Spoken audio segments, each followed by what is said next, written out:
My name is Manny Houston. I'm an entertainer. I've been doing this since I was 8 years old. Kind of like our last speaker, I was also always told I was doing a little bit too much. But I want to talk today about finding joy during moments of grief. Finding joy during moments of grief and what that actually looks like. You see, my father right here, that's all my siblings. My father, he passed away at the top of this year, January 9th. We found him in the room on the floor, my little brother did. And I had the hardest time trying to work through grief while also having to continue work, if you know what I mean, especially because I was broke. Here's a picture. This is me actually waxing poetic on Instagram, being like, oh my God, I'm so happy I get to continue to work because I get to bring joy to people, even though my dad just died. And yes, no, I was not happy. I was not happy at all. Actually, I had to go back to Charleston to play a wedding the week that my father died because I was broke. I had to pay rent on the first. And I was literally in the back of my mind just like, how do people do this? How do people continue to live a life where they know they have to be alive, even though something so tragic just happened to them? And in those moments where you have tragedy, in those moments where you know things are going completely wrong, you will feel unsupported. Sorry guys, I literally changed this all today. This is something, I'm speaking just from the heart as I go.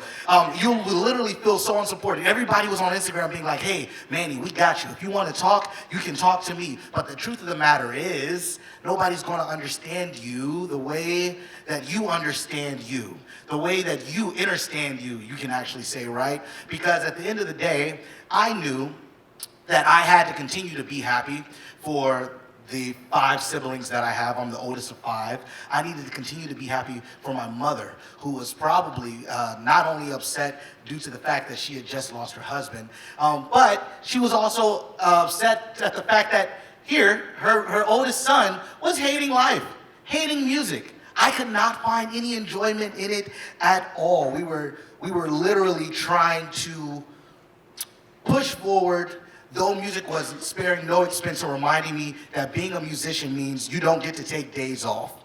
It sucked even more because I was only a musician because my dad had me playing at his church, right? My dad was a pastor, and I don't use past tense in this case because he passed, or because he died, but because he was actually fired.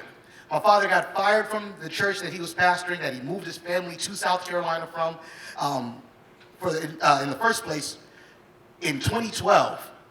And this is a question I asked myself a long time ago. I said, what happens when you lose your passion? I lost mine, music. I didn't love it anymore. But my dad, he lost his passion, being a pastor. And what happens when you lose your passion? How do you continue to find the little up? I asked him, I said, Dad, tell me, dude, did it hurt? Because he never talked about it. I said, did it hurt when they fired you? And I've never heard him curse before. He said, hell yeah. Hell yeah, it hurt, Manny. Now, he didn't dive into that anymore, and it wasn't because he didn't want to talk about it. He's just one of those old school men, right? He kind of kept his emotions to himself, and that was fine. But I understood one thing, the intricacies of his experience in life that really put him in a place of hurt where he didn't want to talk about it out loud. I knew that my dad happened to be a master of his fate in this case. He's the person that would have to bring his own self up. So when my dad died, I had a flood of different questions. What does one do when they've lost a source of life as a guiding point, right? How do I pick myself up and continue forward without my pops? Who is going to teach me all the intricacies of raising a son? All these wise life lessons that I was expecting now that I just turned 30 recently, now in my 30s. My dad, it's interesting, my dad lost his father when I was born in 93, and it made me realize even then also, I never asked how he handled grief, right? You lost your father. That was something I never asked him. How did you get through that when you had just had a son? Now you don't get to talk to your father about it.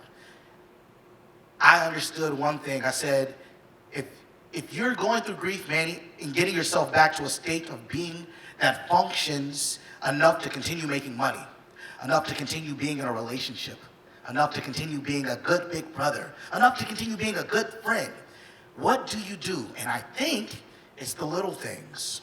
One time, a therapist of mine told me, Manny, you have to find the little pockets of wind during your day in order to keep on floating.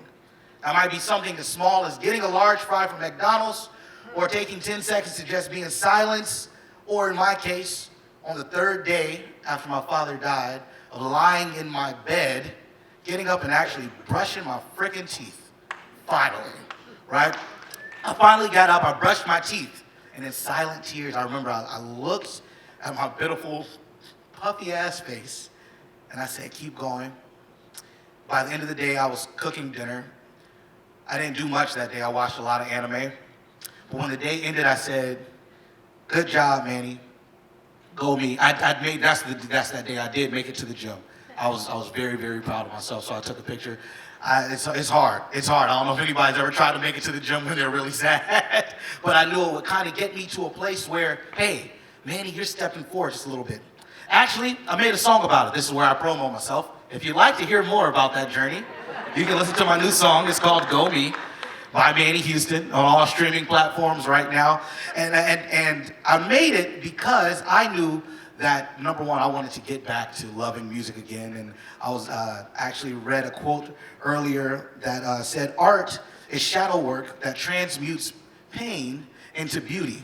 And it's so true.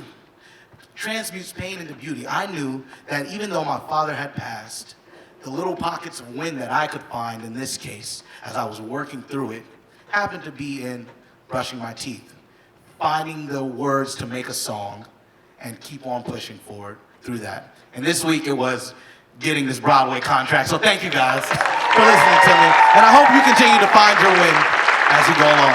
Thank you.